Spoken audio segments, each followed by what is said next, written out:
Estudando a carta que Paulo escreveu aos Efésios, eu pedi para o Senhor uma palavra, e Ele me deu. Ele mandou que eu observasse a forma que Ele usou Paulo para desvendar algumas atitudes que os Efésios estavam tomando.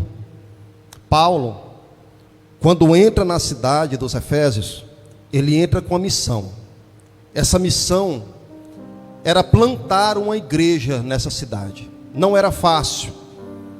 É fácil você falar de Jesus para quem já ouviu falar. É fácil você falar de Jesus para muitas pessoas que recebem você e até ouvem a sua pregação. Mas você entrar em uma cidade como Éfeso não era fácil.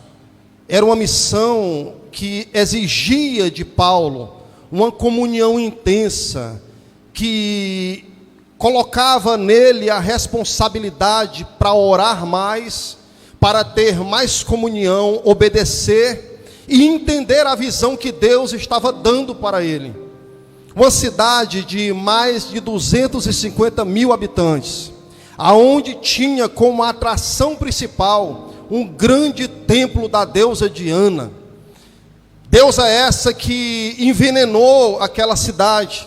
Tinha muitos adeptos, tinha muitos seguidores, tinha muitos adoradores. Então ali estava estabelecido o trono de Satanás. E quando o homem de Deus entra em um lugar onde já tem alguém reinando, ele tem que entrar revestido de poder e de toda a autoridade de Deus.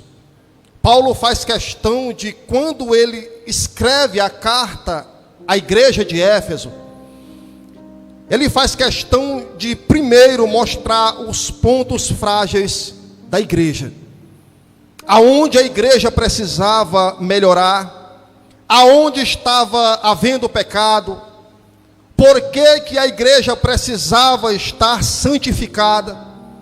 Porque é um local onde é contaminado pelo diabo, os crentes, os cristãos, aqueles que receberam o impacto da salvação, precisam estar mais do que nunca revestidos do poder de Deus, cheios do Espírito Santo. E se eu fosse tematizar esta mensagem, eu daria o seguinte tema: cheios do Espírito Santo.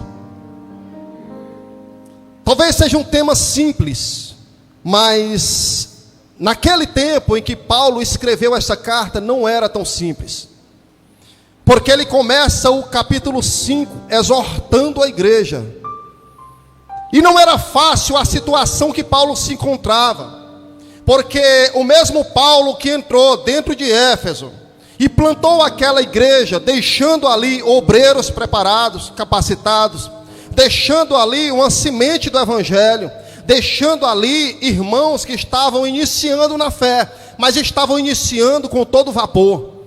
O crente, quando ele está no primeiro amor, quando ele aceita Jesus de fato e verdadeiramente, ele não vê a hora de conversar com Jesus, de ler a palavra, pregar o evangelho. Ele não dorme nem direito, porque os sonhos que ele tem são sonhos que ele busca Deus.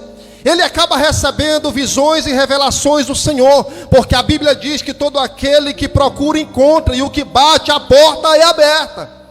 Então o crente novo convertido, ele está completamente tomado por um desejo que não se pode explicar, de ter a presença de Deus, de ser cheio do Espírito Santo. E essas pessoas a gente tem que ter muito cuidado, porque ele precisa de referenciais, ele precisa buscar as amizades certas para que aquilo não lhe seja roubado. Paulo era um referencial para os Efésios, para os irmãos que estavam na fé. Só que Paulo agora tem que se retirar para continuar a obra missionária. Paulo agora tem que se ausentar, mas ele deixou homens capacitados, homens cheios do Espírito Santo. Só que, como toda igreja, quando começa a crescer, também começa a haver uma mistura quem é, quem não é, quem tem, quem não tem, quem vive e quem não vive na presença de Deus. É por isso que nós temos que ter muito cuidado quando nós vamos observar a doutrina que Paulo aplica aos Efésios. Porque Paulo começa dando um alerta para os Efésios. Ele começa a dizer para os Efésios que é para eles tomarem cuidado, porque aquele local ali era um local que havia uma cobertura negra do diabo sobre a cidade dos Efésios. Havia já um trono estabelecido e a todo momento os crentes seriam atacados. A todo momento